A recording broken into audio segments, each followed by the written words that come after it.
here I am. I am at Fairy Lane with my grandpup, Hilton. Welcome to Fairy Lane. This is in Courtenay. I am going to take you down the lane. You will see various homes that have been installed. The fifth story of Happy Cat and Merry Cat is about Happy Cat and Merry Cat coming upon Fairy Peggy, who's very, very sad that people are adding houses that have glitter on them and plastics. So the purpose of the story is to ensure that everybody knows that if you want to bring fairy treasures and homes and surprises, please do so with natural materials.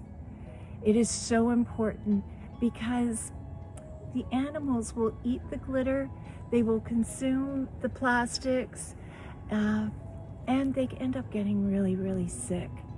So Happy Cat and Merry Cat learn this lesson, and then they go on to teach others about it. So welcome to this wonderful spot. As you can see, it was started by the Brooklyn Strong Start program and the city of Courtenay. It's a really wonderful, magical place. So follow me and the story will follow after. If you want any more information about Happy Cat and Merry Cat, you can look in the comments and you'll get all that backstory and extra links. Come on.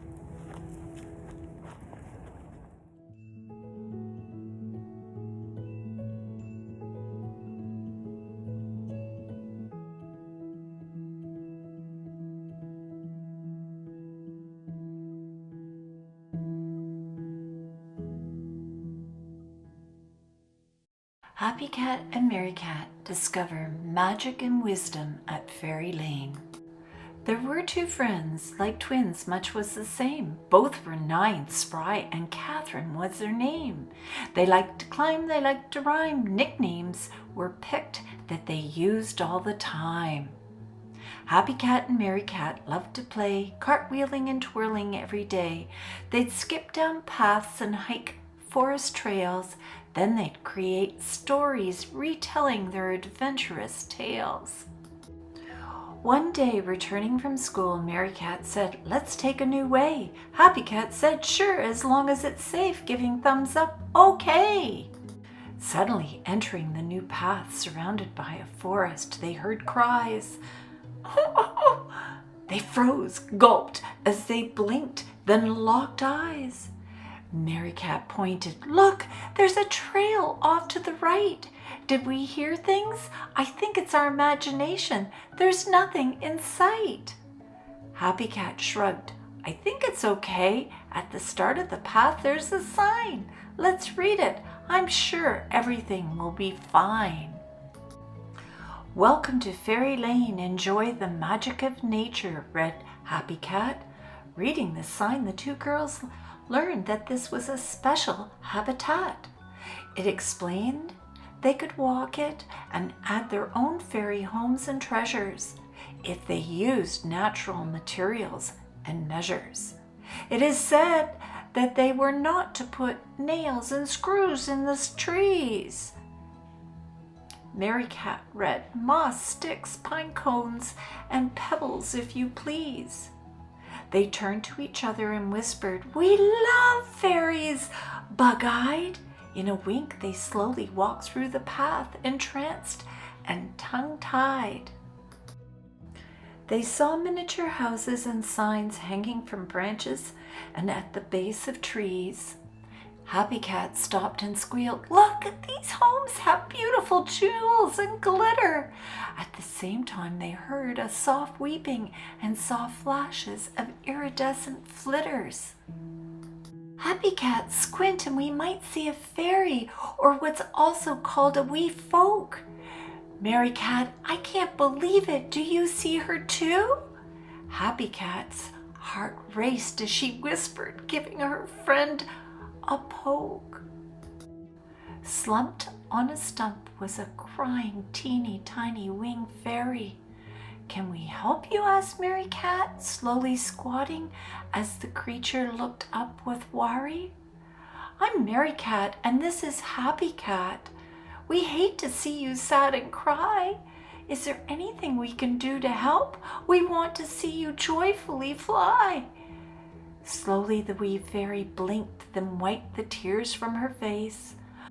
"I'm Peggy. I'm 1,125 years old. This is my forest home and workplace. I've lived here all my life. My job is to care for the animals in the forest, as all fairies do.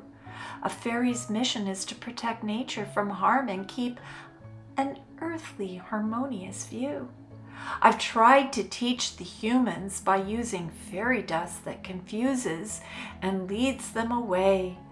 They end up lost, but eventually return with more glittery, damaging stuff, leaving me dismayed.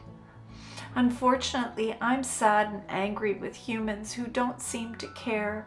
You see, these homes with jewels and glitter, they cause problems.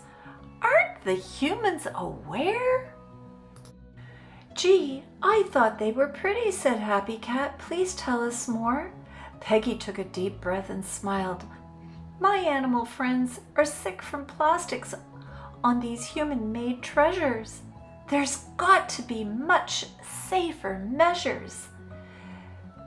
Rocky Raven choked on a shiny bead. Sassy Squirrel's tummy hurts from eating glitter she thought was a seed.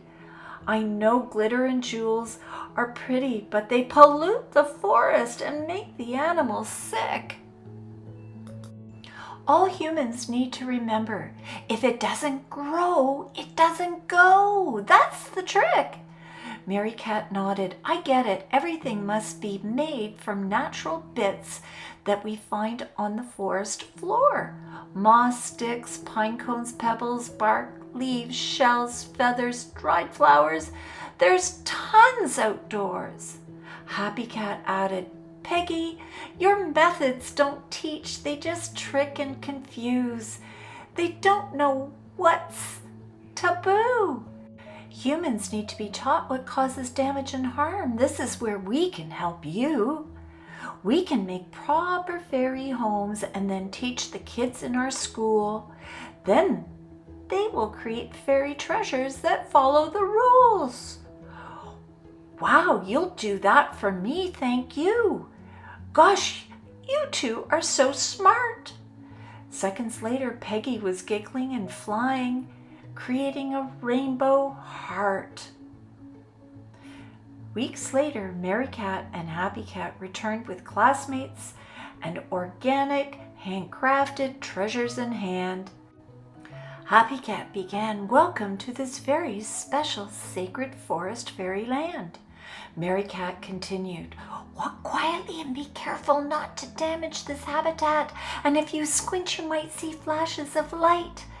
And if you're lucky, these will reveal little people with wings, also known as fairies or sprites." The children gasped and whispered with wonder and glee. In the distance, Fairy Peggy was smiling and watched, peeking around a tree.